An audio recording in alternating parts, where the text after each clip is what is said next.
Good evening, everyone. From the west side of the Berlin Wall at the Brandenburg Gate, I'm Tom Brokaw.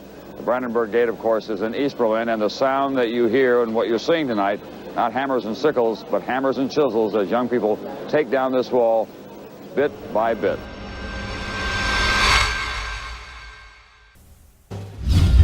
At this moment, we are taking you live to the Brandenburg Gate and the Berlin Wall. They are here in the thousands, they are here in the tens of thousands. Berliners, east and west, are celebrating a moment they have been dreaming about since the wall went up 28 years ago. How do you measure such an astonishing moment for a great in many history? years, and for almost all of that time, we have been covering essentially the same story. That is the conflict between East and West, all of which was symbolized by that wall right behind you. On April 11th, 1945, the Yalta Conference takes place in Crimea between the four powers, the US, the UK, France, and the Soviet Union. To prevent Germany from once again uprising and starting another world war, both the country and Berlin were divided. But some people in the East were not satisfied. The wall originally, I think, was a pragmatic way of stopping what was called the brain drain. Educated people in East Germany and East Berlin fleeing to the West. On August 13th, 1961, under the authority of Erich Honecker and the leadership of Joseph Stalin, construction of the Berlin Wall begins and a nation is divided. My father was born as an ethnic German, as an enclave in what was at that time Poland. The part of his family ended up in the East, and as I said, he and his immediate family were in the West. They did not see each other for about 50 years. To the world, and especially to Germany, the fall of the Berlin Wall was both sudden and unexpected. The question is, when did I imagine the wall come down? And the answer is very simple: not in my lifetime. Not ever. The encounters and exchanges between peoples and cultural identities from East and West Germany after the fall of the Berlin Wall led to significant cultural, political, and economic changes. When the wall came down, the first encounters between the two sides in almost 35 years was, especially for the West Berliners, a monumentally joyful and exciting moment. Families that had been separated were reunited for the first time in decades. But later, exchanges would become more strained as cultural differences became apparent. The communist rule had socially impacted East Germany.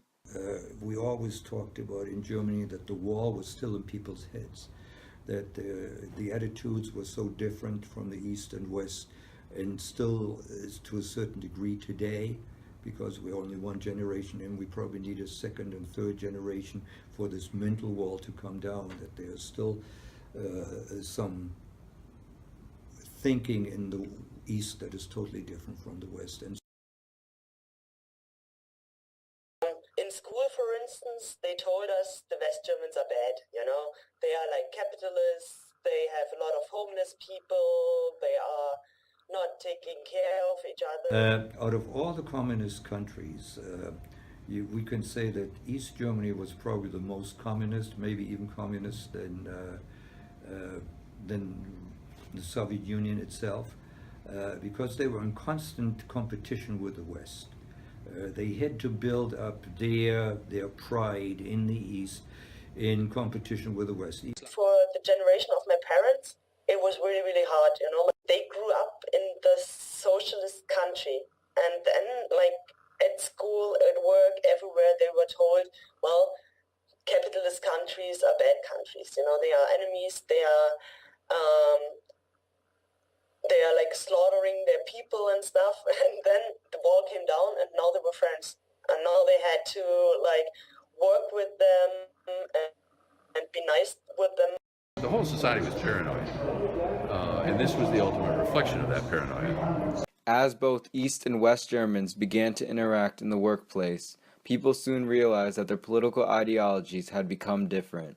Democracy had left its influence in the West, while communism also left its mark on the East. Now, this is my own opinion, right?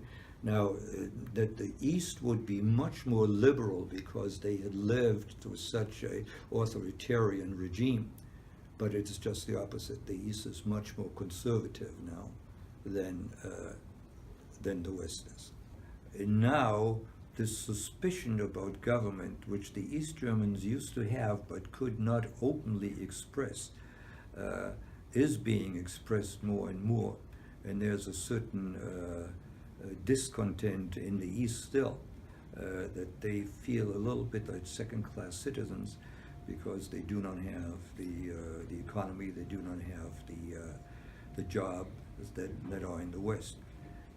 First and last free elections in East Germany in March of 1990. And there, put on the table was essentially two different options for the future. One option was what happened, which was that the East German states would be just absorbed into the Federal Republic of Germany, West Germany. Keep the same constitution, keep everything the same, just they get to join.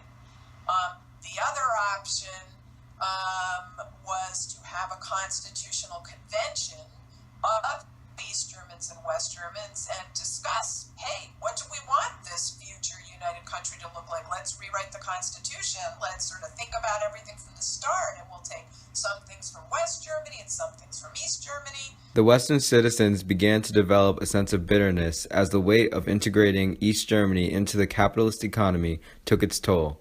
West Germans now faced both increased unemployment and higher taxes.